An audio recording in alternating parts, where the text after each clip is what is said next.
My dear friends, imagine a father's heart torn apart, crying out in anguish, my son, if only I could have died in your place."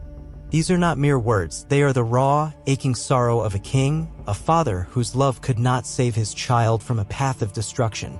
Who was the son whose beauty captivated a kingdom, yet whose ambition led to betrayal? Absalom, son of King David, stands before us today not as a distant figure in ancient texts, but as a mirror reflecting our own struggles with pride, love, and forgiveness. Let us journey together into his story, for within it lies a timeless call to seek God's mercy and grace. The radiance of Absalom. In the golden days of Israel, under the reign of King David, there was a young man whose name echoed through the streets of Jerusalem, Absalom, the king's son. The scriptures paint a vivid picture of him. From the sole of his foot to the crown of his head, there was no blemish in him. His beauty was not merely skin deep, it was a radiance that drew eyes and hearts alike. His hair, long and flowing, was a marvel, so abundant that when he cut it each year, it weighed pounds in gold. People whispered of his charm, his courage, and his princely grace. Yet, my friends, Absalom was more than a figure of admiration. He was a son, a brother, and a prince destined for greatness. Raised in the shadow of David's throne, he walked the halls of power, surrounded by wealth and honor. The people saw in him a future king, a hope for Israel's glory. But beneath the splendid exterior, a restlessness stirred. For even in the midst of abundance, the human heart can yearn for more power, more glory, more control. And so, the seeds of Absalom's story were sown, not in the courts of Jerusalem, but in the quiet chambers of his own soul. A family fractured by sin. As Absalom grew in stature and favor, the house of David, though blessed by God, was not spared the shadows of human frailty. My dear friends, even in the most sacred of families, sin can cast a long and painful shadow. Absalom, with his radiant beauty and princely courage, was not only a son and heir but also a brother, one who loved deeply, especially his sister, Tamar.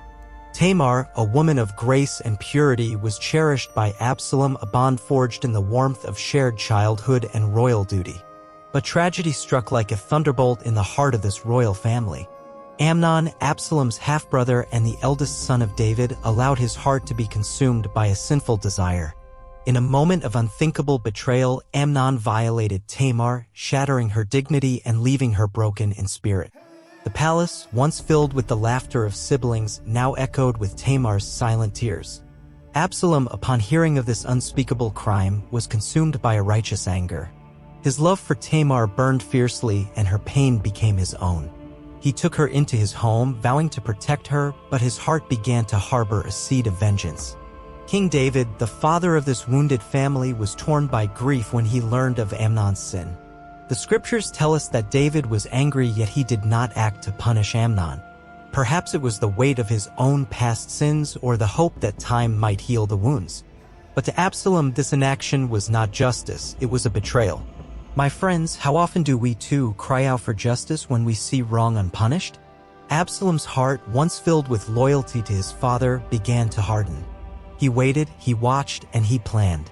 For 2 long years, he carried the burden of Tamar's shame and his own unspoken rage until the moment came when he could wait no longer. Absalom invited Amnon to a grand feast, a gathering of brothers and princes under the guise of unity. But as the wine flowed and the music played, Absalom's men, acting on his command, struck Amnon down. The eldest son of David lay dead, and with his blood, the house of David was forever changed. Absalom had avenged his sister, but at what cost? The kingdom trembled, and Absalom, fearing his father's wrath, fled into exile. My friends, vengeance may feel like justice, but it often leaves behind a trail of sorrow. Absalom's act of retribution set him on a path from which there would be no easy return. Exile and the stirring of ambition. In the land of Geshur, far from the golden courts of Jerusalem, Absalom lived as an exile for 3 years. Imagine, my dear friends, the loneliness of a prince cast out from his home, separated from his people, his father, and his destiny. Yet, even in exile, Absalom's charisma and presence could not be dimmed. The people of Geshur spoke of him with awe, and his reputation as a leader grew. But within his heart, something darker was taking root, not just the pain of Tamar's wrong or the sting of his father's inaction, but a burning ambition, a hunger for power that whispered, "You deserve more." During those years, Absalom reflected on his life, his family, and the throne that seemed so close yet so far. He thought of his father, David, a man chosen by God, yet flawed, a king who had stumbled and risen again through God's mercy. Absalom, too, longed for greatness, but his vision was clouded by pride. My friends, pride is a subtle poison. It begins as a desire for justice or recognition, but left unchecked, it grows into a force that blinds us to God's will. Absalom began to dream not of reconciliation, but of claiming what he believed was rightfully his. After 3 years, through the mediation of Joab, David's loyal general, Absalom was permitted to return to Jerusalem. But the homecoming was not what he had hoped. David, still wounded by Amnon's death and Absalom's actions, kept his son at a distance. For 2 more years, father and son lived in the same city, yet were strangers to one another. Imagine the pain, my friends, of a son longing for his father's embrace, yet receiving only silence. Absalom's heart, already scarred, grew colder. He began to see not a father, but a king whose time, he believed, had passed. In the streets of Jerusalem, Absalom found a new purpose. He stood at the city gates where the people brought their grievances, their hopes, and their fears. With his charm and eloquence, he listened to them, promising justice and a better future. If only I were judge over the land, he would say, I would ensure fairness for all. The people, hungry for a leader who seemed to care, began to turn their hearts toward him. Absalom was no longer just a prince, he was becoming a rival to his own father. My friends, how easily we can be swayed by words that appeal to our desires, forgetting to seek the truth that comes from God alone. Absalom's ambition grew bolder. He gathered chariots, horses, and men loyal to his cause. He traveled through Israel, winning the allegiance of tribes and leaders, all while his father remained unaware of the storm brewing within his kingdom. The young prince who had once sought justice for his sister was now consumed by a vision of himself on the throne. My friends, let us pause and reflect. How often do our own desires, even those born of pain, lead us away from the path of humility and love? Absalom's story reminds us that true greatness lies not in grasping for power, but in surrendering to God's plan. The rebellion ignites. My dear friends, the heart of a kingdom is not found in its walls or its treasures, but in the trust between a king and his people, a father and his son. Yet in Jerusalem, that trust was unraveling. Absalom, once the beloved prince, had woven a web of loyalty not to his father, King David, but to himself. With cunning patience, he had won the hearts of Israel, standing at the city gates, speaking words of justice and planting seeds of doubt about David's rule. The people began to whisper, Absalom understands us. Absalom will lead us. And so, the stage was set for a rebellion that would shake the foundations of God's chosen nation. After years of careful preparation, Absalom chose his moment. In Hebron, the city where David had once been crowned, Absalom declared himself king. Trumpets sounded, and his followers proclaimed, Absalom reigns in Israel. My friends, imagine the audacity, the heartbreak of a son raising his banner against his own father.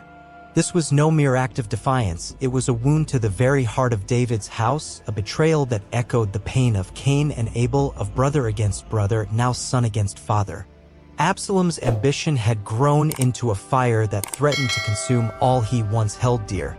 As news of the rebellion reached Jerusalem, King David's heart sank, not with anger, but with sorrow. He was a warrior, a poet, and a king anointed by God, yet in this moment he was simply a father, grieving the path his son had chosen. My friends, how often do we, too, face moments when those we love turn away from us? David did not respond with pride or vengeance. Instead, he made a choice born of love and wisdom. He fled Jerusalem. With his loyal followers, he left the city, barefoot and weeping, trusting not in his own strength, but in God's mercy. The Mount of Olives bore witness to his tears, a king humbled, yet faithful.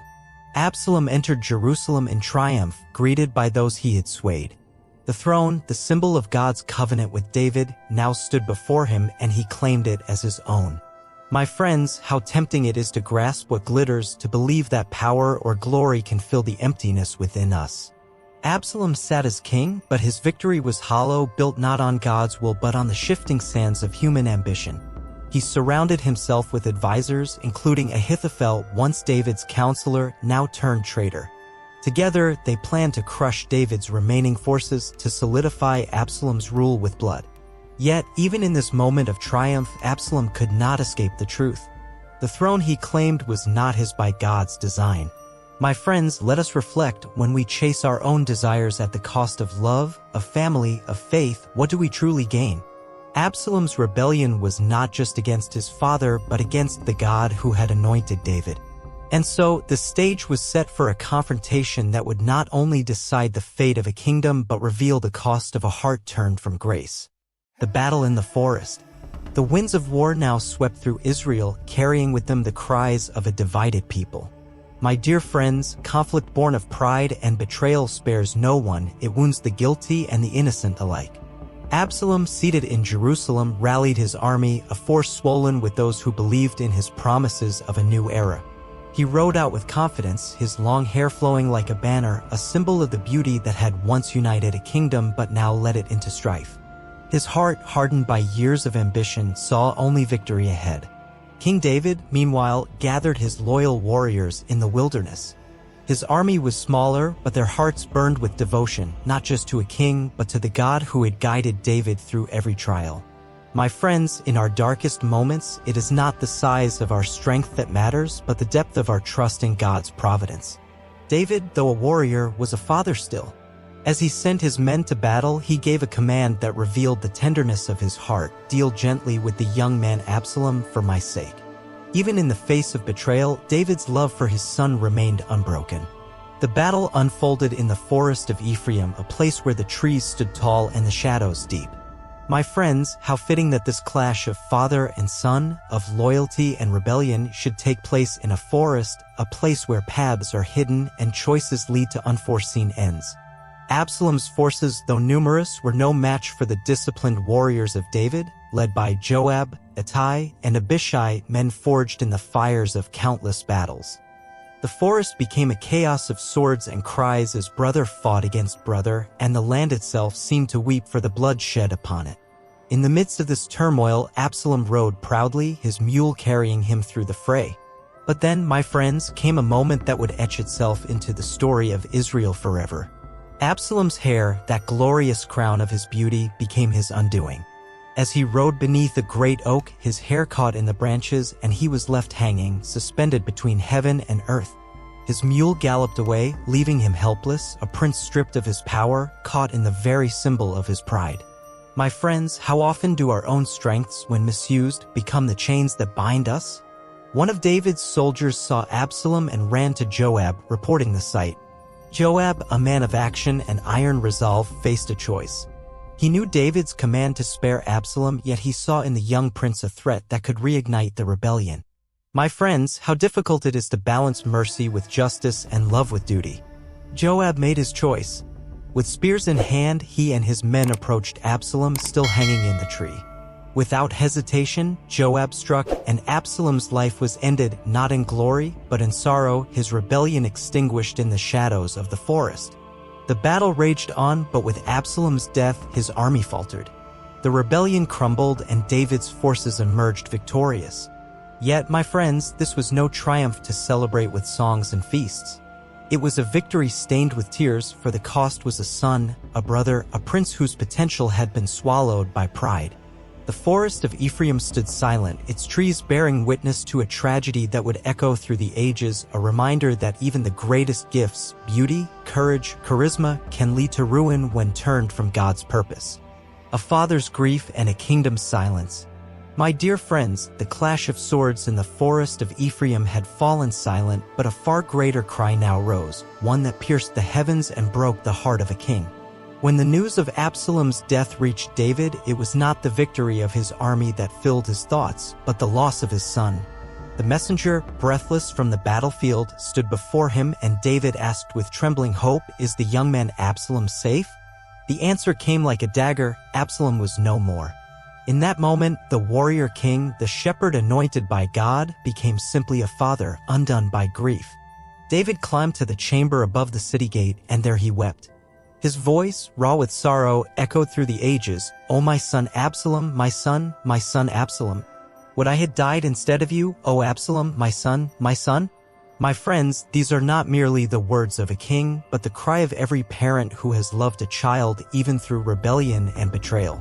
David's heart, though scarred by Absalom's actions, held no hatred, only love, a love that refused to let go even in the face of death. How profound is such love, my friends, that it weeps not for what was lost, but for what might have been. The kingdom, too, felt the weight of this tragedy. The soldiers who had fought for David returned not with songs of triumph, but with bowed heads, as if they had lost a brother. The people of Jerusalem who had cheered Absalom's rise now stood in silence, their hearts torn between loyalty to their king and pity for the prince who had promised them so much. My friends, division and strife leave wounds that linger long after the battle ends. Absalom's body was not honored with a prince's burial. It was cast into a pit covered with stones, a stark reminder of the cost of pride and rebellion. Yet, even in this moment of despair, David's faith did not waver. He turned to God as he had so many times before, seeking solace in the one who never abandons his people. My friends, how often do we, too, find ourselves in the valley of sorrow, wondering if healing is possible? David's tears were not the end of his story, but a step toward God's mercy. He prayed, he mourned, and he began to see that the kingdom, though wounded, was still in God's hands. Absalom's rebellion had ended, but the work of restoration was just beginning. My friends, let us pause to reflect on this moment. Absalom's story is not just a tale of a fallen prince, but a mirror held before us all. How often do we, like Absalom, chase dreams of glory, only to find ourselves entangled in the branches of our own making? And how often do we, like David, carry the pain of loving those who turn away? Yet, through it all, God remains, a father who weeps with us, who calls us back to his embrace, offering forgiveness even when we feel unworthy. The restoration of Jerusalem. From the ashes of rebellion, my dear friends, a new chapter began to unfold. King David, though broken by loss, knew that his calling as God's anointed was not yet finished. He returned to Jerusalem not as a conqueror, but as a shepherd seeking to gather his scattered flock. The people, who had been swayed by Absalom's promises, now looked to David with a mixture of shame and hope. My friends, how beautiful is the grace that allows us to start again, to rebuild what has been torn apart by human weakness. David's first steps were not of vengeance, but of reconciliation. He extended mercy to those who had followed Absalom, inviting them back into the fold of Israel. My friends, true leadership is not found in punishing the wayward, but in guiding them home with love. David forgave even Shimei, a man who had cursed him as he fled Jerusalem, showing that God's mercy flows through those who trust in him. Yet, forgiveness did not erase the scars. The kingdom was divided, its people wary, and David knew that healing would require time, prayer, and wisdom. In the palace, David gathered his advisors, Joab, the general who had ended Absalom's life, Zadok, the priest who had carried the Ark of God, and others who had stood by him through the storm. Together, they began to rebuild. The walls of Jerusalem, neglected during the rebellion, were strengthened. The fields, trampled by war, were sown anew. The temple, though not yet built, lived in David's heart as a dream of worship that would unite the people. My friends, restoration is not a single act but a journey of faith, where each step forward is a testament to God's faithfulness. David also turned to his Psalms, pouring out his pain and hope in words that would echo through generations. "Create in me a clean heart, O God," he prayed, "and renew a right spirit within me." These were not just the words of a king, but of a man who knew his own frailty, who had stumbled yet risen through God's grace. My friends, how often do we need such a prayer in our own lives? To ask God to renew us, to heal the wounds we carry, and to guide us toward his light? The people, too, began to heal. Families reunited, neighbors forgave one another, and children played once more in the streets of Jerusalem. The scars of rebellion remained, but they became a reminder, not of division, but of God's power to mend what is broken. My friends, No wound is too deep for God's love to touch. The artisans restored the city's beauty. The priests offered sacrifices of thanksgiving, and the people gathered to worship, their voices rising as one to the God who had never forsaken them. David, now older, wiser, and humbler, looked to the mountains surrounding Jerusalem and remembered God's promise. "I will never leave you nor forsake you." He taught his people and his son Solomon, who would follow, the lessons of Absalom's fall, lessons of humility, forgiveness, and the danger of pride. My friends, these are lessons for us all. We are called to love fiercely, to forgive generously, and to trust that God's plan is greater than our failures. As the sun set over Jerusalem, its golden light bathed a city renewed, a people restored, and a king who, though wounded, stood firm in faith. My friends, Absalom's story had ended in tragedy, but David's story continued, a story of redemption, of a God who weaves beauty even from the threads of sorrow. Jerusalem stood strong, not because of its walls, but because of the hope that burned in the hearts of those who trusted in the Lord. My dear friends, as the sun sets over the hills of Jerusalem in our story, we stand at the crossroads of Absalom's tragedy and David's enduring faith. This is not merely a tale of a prince lost to pride or a king restored by grace.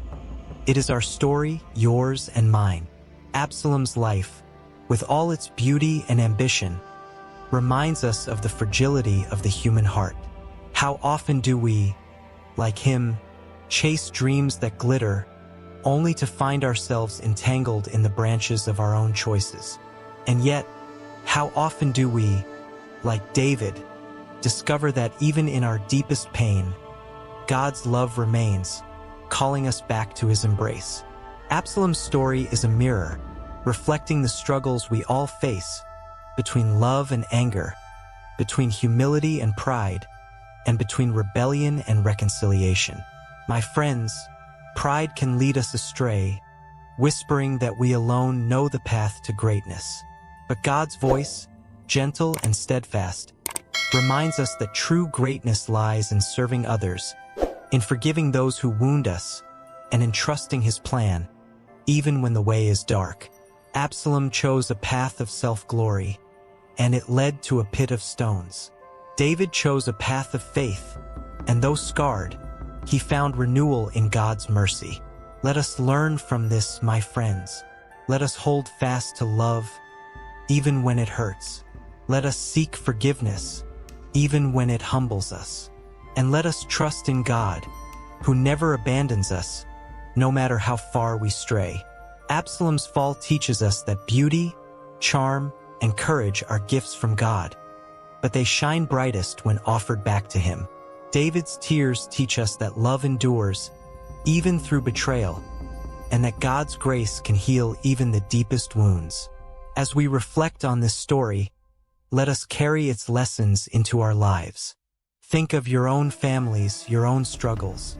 Where have you seen pride creep in, dividing hearts? Where have you felt the pain of loving someone who has turned away? And where have you glimpsed God's mercy, offering a new beginning?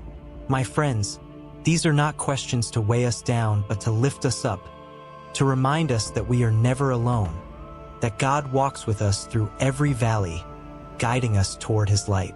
I invite you now, my dear friends, to share your thoughts. What does Absalom's story stir in your heart? Perhaps it is a call to forgive someone who has hurt you, to seek reconciliation in a broken relationship, or to lay down a dream that has led you from God's path.